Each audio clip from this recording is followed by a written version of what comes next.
Study IQ IAS, अब तैयारी हुई अफोर्डेबल।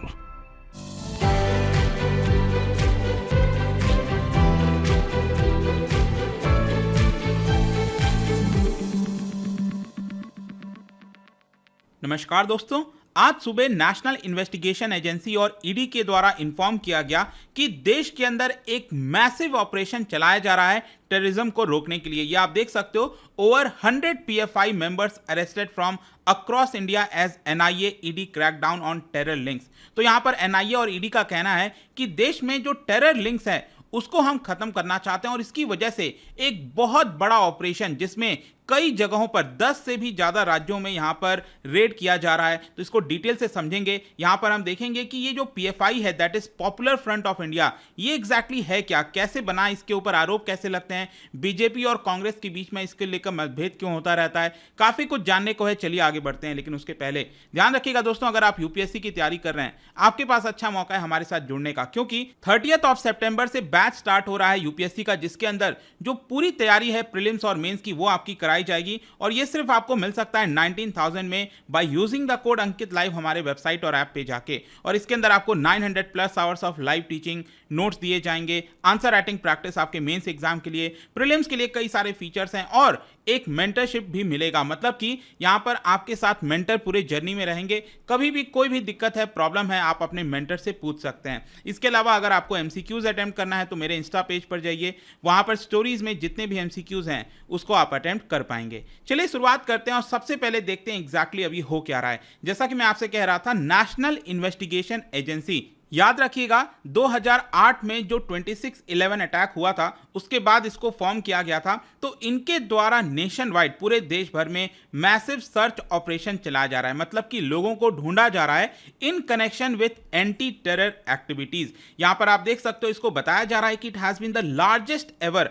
आज तक NIA के द्वारा इतना बड़ा ऑपरेशन नहीं चलाया गया। ये लगभग 10 राज्यों में फैला हुआ है, चाहे उत्तर प्रदेश हो, मध्य प्रदेश हो, कर्नाटक हो गया, केरला हो गया, तमिलनाडु हो गया, कई सारे राज्यों में यहां पर जो ऑपरेशन है वो फैला हुआ है। और बेसिकली यहां पर जो popular front of India PFI के जो लीडर्स हैं, जो उनके एक्टिविस्ट हैं, उनको यहां पर अरेस्ट किया जा रहा है और अभी तक लगभग 100 से भी ज्यादा लोगों को अरेस्ट कर लिया गया है। और एक बहुत बड़ा ऑपरेशन बेंगलुरु कर्नाटक के अंदर भी चलाया जा रहा है और उनके जो स्टेट लीडर हैं, स्टेट प्रेसिडेंट हैं, उनके यहां पर भी जो रेड है वो किया जा रहा है। क्वेश्चन ये है कि ये सर्चेस क्यों हो रहे हैं। जैसा कि मैंने आपको बताया, ये सर्चेस हो रहे हैं as part of crackdown against those allegedly involved, मतलब कि जिनके ऊपर आरोप है कि यहां पर वो टेरर फंडिंग के अंदर इन्वॉल्व हैं, ऑर्गेनाइजिंग ट्रेनिंग कैंप्स के अंदर इन्वॉल्व हैं और लोगों को रेडिकलाइज किया जाता है ताकि जो बैंड ऑर्गेनाइजेशन है उसके अंदर वो ज्वाइन कर लें। तो इस तरह के चीजों में जो लोग इन्वॉल्व हैं उनको सर्च किया जा रहा है और उनको बंद किया जा रहा है।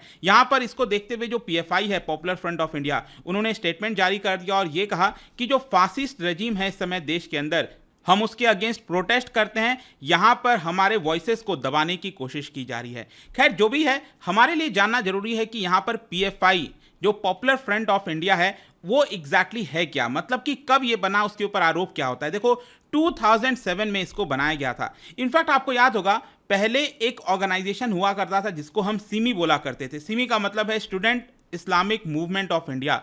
तो बेसिकली क्या है कि सरकार ने 2001 में इसको टेररिस्ट ऑर्गेनाइजेशन डिक्लेयर कर दिया था और इसको बैन भी कर दिया था। तो जो सिमी है वो काफ़ी ज़्यादा अनपॉपुलर था यहाँ पर टेरर से रिलेटेड चीज़ों में, और इसी को आगे देखते हुए यहाँ पर बताया जाता है कि जो PFI है वो बना, that is popular front of India. और ये बेसिकली बना सदर्न इंडिया में जो 3 मुस्लिम ऑर्गेनाइजेशंस हैं उनको मिलाकर, national democratic front in Kerala हो गया, कर्नाटका फोरम फॉर डिग्निटी हो गया और मनीथा नीथी पसरई इन तमिलनाडु। ये जो 3 ऑर्गेनाइजेशन है इन 3 राज्यों में, उन सबके द्वारा मिलकर ये एक सिंगल ऑर्गेनाइजेशन जो है वो बनाया गया।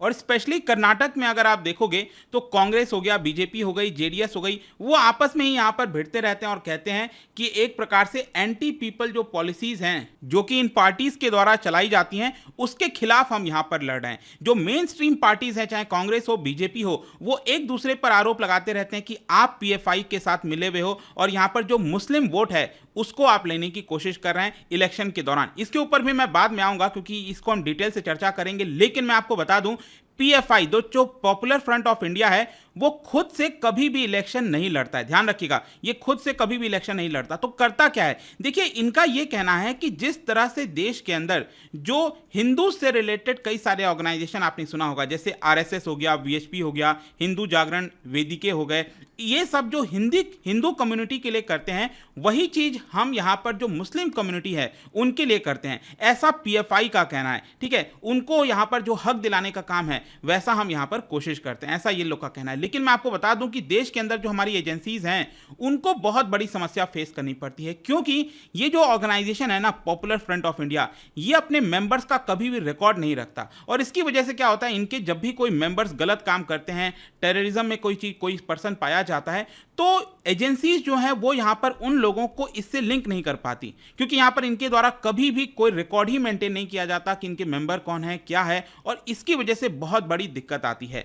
इसके अलावा मैं आपको एक और इंपॉर्टेंट चीज बता दूं कि 2009 में पीएफआई में से ये एक आउटफिट निकल कर आया जिसका नाम है SDPI, that is social democratic party of India. आप ध्यान रखिएगा, ये एक पॉलिटिकल पार्टी है। मैंने आपको पहले ही बोला कि पीएफआई कभी भी खुद से इलेक्शन नहीं लड़ता, लेकिन इससे जो एक और नया आउटफिट निकल के आया एसडीपीआई, वो यहां पर इलेक्शन लड़ती है। और उनका यह कहना है कि हम मुस्लिम्स के लिए, दलित्स के लिए, आदिवासीज के लिए यहां पर हम काम करेंगे, उनका मेन गोल है। इसके अलावा यहां पर जो सिटीजन्स हैं देश के अंदर, उनके बीच में जो पावर है वो इक्वली डिस्ट्रीब्यूट होना चाहिए, ऐसा उनका मानना है। लेकिन ध्यान रखना, ये कोई अलग नहीं है, पीएफआई अलग नहीं है एसडीपीआई को, ये एक ही है। इनफैक्ट एसडीपीआई को जो भी मेंबर्स चाहिए होते हैं वो पीएफआई अपनी तरफ से प्रोवाइड करता है। ठीक है, जैसे कि यहां पर कई बार इन लोगों के द्वारा आरोप लगाया जाता है कि एक तरफ आरएसएस है, आरएसएस खुद से इलेक्शन नहीं लड़ता, लेकिन उधर से मेंबर्स को प्रोवाइड करता है बीजेपी को, और बीजेपी इलेक्शन लड़ती है, ऐसा इन लोगों का अक्सर आरोप आता है। और इन लोगों का कहना है कि हम भी वैसा ही करते हैं,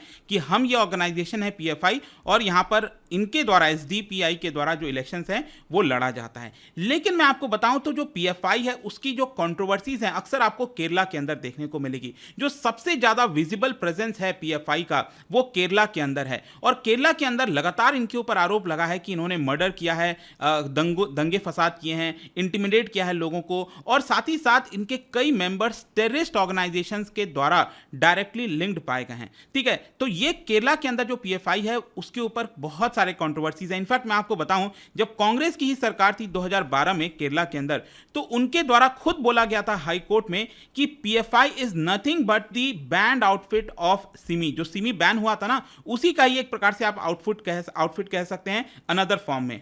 और केरला गवर्नमेंट का यह भी कहना था कि इनके जो एक्टिविस्ट हैं उनके ऊपर 27 केसेस हैं, 27 मर्डर के केसेस हैं, 27 मर्डर इन्होंने किए हैं, और ज्यादातर मर्डर सीपीएम और आरएसएस कैडर से रिलेटेड हैं। तो इससे आपको समझ में आएगा। इसके अलावा एक और चीज क्या हुआ था कि 2013 में केरला की सरकार ने पीएफआई को एडवर्टीजमेंट देने से मना कर दिया था। मतलब कि पीएफआई चाहती थी कि हमारा एडवर्टीजमेंट हो जो न्यूज़पेपर है उसमें, लेकिन केरला सरकार ने कहा कि कोई भी न्यूज़पेपर पीएफआई का एडवर्टीजमेंट नहीं निकालेगी। इसी की वजह से ये लोग चले जाते हैं अगेन हाई कोर्ट के अंदर, केरला हाई कोर्ट के अंदर। और केरला हाई कोर्ट में यहां पर जब जवाब मांगा गया सरकार से कि आपने क्यों मना कर दिया है, तो केरला सरकार ने देखिए यहां पर क्या क्या बोला है। केरला सरकार का कहना था कि पीएफआई का जो मेन एजेंडा है it is Islamisation of society for promoting conversion, communalism of issues. मतलब कि जो समाज है उसको इस्लामाइजेशन की तरफ ये लोग कन्वर्ट करना चाहते हैं, कम्युनल इश्यूज को लाना चाहते हैं, ताकि देश के अंदर जो इस्लाम है उसी को ज़्यादा बेनिफिट हो। रिक्रूटमेंट ये लोग करते हैं, मेंटेन करते हैं, और एक प्रकार से एलिमिनेट कर देते हैं उन लोगों को जो कि इनका कहना है कि इस्लाम के एनिमीज हैं। तो इस तरह की चीज़ें केरला सरकार ने 2014 में हाई कोर्ट को एक एफिडेविट में लिख कर दिया था। इसके अलावा केरला सरकार ने यह भी कहा था कि 27 जो केसेस मैंने आपको बताया मर्डर्स के, उसके अंदर ये इन्वॉल्व थे। 86 केसेस में यहां पर उन्होंने अटेम्प्ट टू मर्डर किया था, मर्डर नहीं हो पाया था लेकिन मर्डर करने की कोशिश की थी। 106 केसेस में ये लोग कम्युनल नेचर के पाए गए हैं। तो इतने सारे केसेस आपको अकेले सिर्फ केरला के अंदर देखने को मिलेगा। इसके अलावा मैं आपको अलग अलग करके बताता हूं कि यहां पर बीजेपी क्या कहती है पीएफआई को लेकर और कांग्रेस क्या कहती है। देखो, अगर हम बीजेपी के साथ देखें तो यहां पर जो सेंट्रल में गवर्नमेंट है, आपको पता है बीजेपी की सरकार है, लेकिन सेंट्रल गवर्नमेंट ने अपनी तरफ से ऐसा कोई बैन नहीं किया है पीएफआई को। लेकिन BJP as a political party वो हमेशा से आरोप लगाती आई है कि ये यहां पर प्रो मुस्लिम स्टैंस लेते हैं, एक्सट्रीमिस्ट स्टैंस लेते हैं, हमें इसको यहां पर बैन कर देना चाहिए। कर्नाटक के अंदर यहां पर उन्होंने आरोप लगाया है कि करीब कई सारे जो वर्कर्स हैं बीजेपी के, उनकी हत्या पीएफआई के द्वारा की गई है। इनफैक्ट मैं आपको बताऊं तो 310 केसेस रजिस्टर्ड थे कर्नाटक के अंदर 2007 के बाद से, और उसमें से 5 में ही अभी तक कन्विक्शन मिला है। इसके अलावा अप्रैल के महीने में ही इसी साल केरला के अंदर जो बीजेपी है उन्होंने अनाउंस किया कि हम यहां पर एक कैंपेन चलाएंगे अगेंस्ट पीएफआई, क्योंकि इनके द्वारा रिलीजियस टेररिज्म फैलाया जा रहा है। और पिछले 6 वर्षों में आप देख सकते हो 24 बीजेपी आरएसएस वर्कर्स की मृत्यु की गई है पीएफआई के द्वारा।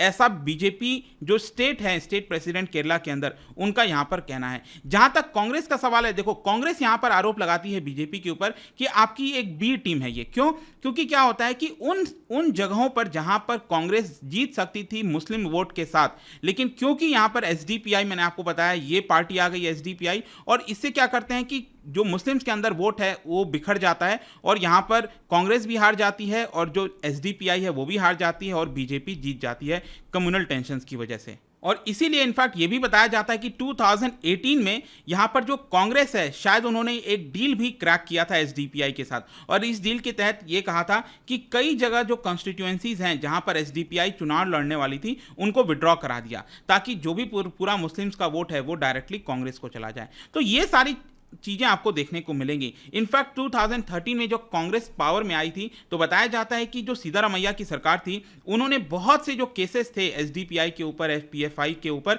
उसको ड्रॉप कर दिया, और जो पहले येडियुरप्पा की सरकार थी उन्होंने यहां पर चार्जेस लगाए थे। खैर जो भी है, क्वेश्चन ये है कि एनआईए का क्या स्टैंड है पीएफआई को लेकर, जो नेशनल इन्वेस्टिगेशन एजेंसी है। देखो 2017 में ही एनआईए ने यहां पर होम मिनिस्ट्री को एक लेटर लिखा था और कहा था कि आप ये जो भी हमारे द्वारा फाइंडिंग लाई गई हैं, जो प्रोब हमने किया है, उसके आधार पर पीएफआई को बैन कर देना चाहिए। लेकिन अभी तक सेंट्रल गवर्नमेंट ने पीएफआई को बैन नहीं किया था। इनफैक्ट एनआईए का यह कहना था कि जो पीएफआई है वो कम्युनलाइजिंग करने की कोशिश करती है, जैसा मैंने आपको बताया, तालिबान ब्रांड ऑफ इस्लाम को एनफोर्स करने की कोशिश करती है, और कई सारे जो ट्रेंड बैंक ऑफ वॉलंटियर्स हैं वो इनके पास आपको देखने को मिलेगा। इनफैक्ट इसी महीने के शुरुआत में, ये सितंबर के महीने के शुरुआत में बताया जाता है कि तेलंगाना और आंध्र प्रदेश के अंदर करीब 40 प्लेसेस पर रेड किया गया था पीएफआई के द्वारा, जिसमें 4 लोगों को यहां पर उन्होंने डिटेन कर लिया था और 38 लोकेशंस पर यहां पर इन्वेस्टिगेशन किया गया था। और इसकी वजह से इनके पास बहुत सारे मटेरियल्स प्राप्त हुए थे पीएफआई के। 8,31,000 कैश भी मिला था। जो एनआईए है उन्होंने आरोप ये लगाया था कि इनके द्वारा कई सारे कैंप्स ऑर्गेनाइज किए जाते हैं ताकि यहां पर जो ट्रेनिंग है टेररिस्ट एक्ट वाले वो यहां पर इंपार्ट कर सकें। खैर यहां पर जो भी है, अब देखना होगा कि ये जो नया वाला इतना बड़ा ऑपरेशन चल रहा है इससे क्या निकल कर सामने आता है। बट अभी तक जो चीजें थी वो मैंने आपको बता दिया। जाने से पहले एक इंटरेस्टिंग क्वेश्चन, क्या आप बता सकते हैं एनआईए के बारे में? नेशनल इन्वेस्टिगेशन एजेंसी, जैसा मैंने आपको बोला, इससे रिलेटेड 2 स्टेटमेंट यहां पर दिया हुआ है। 2 स्टेटमेंट को ध्यान से पढ़िए और बताइए कौन सा करेक्ट होगा। इसका राइट आंसर आपको पता ही है, मेरे इंस्टाग्राम पर तो मिलेगा ही, वहां पर अगर आप नहीं हो कोई बात नहीं, टेलीग्राम से भी ले सकते हैं इसका सही उत्तर। मैं कई सारे जो एमसीक्यूज हैं वो यहां पर स्टोरीज में डालता रहता हूं। बाकी अगर आपको पीडीएफ चाहिए तो टेलीग्राम पर आइए, अलग अलग सोशल मीडिया पर आप जुड़ पाओगे। और जैसा मैंने बताया, यूपीएससी की तैयारी अब आप कर सकते हैं by using the code Ankit live, ताकि आपको ये कोर्स सिर्फ 19,000 में मिल जाए। हरी अप, लिमिटेड सीट्स हैं। आई होप कि वीडियो आपको पसंद आया होगा। मिलता हूं आपसे next time. Till then, thank you very much, see you soon. Study IQ IAS, अब तैयारी हुई अफोर्डेबल।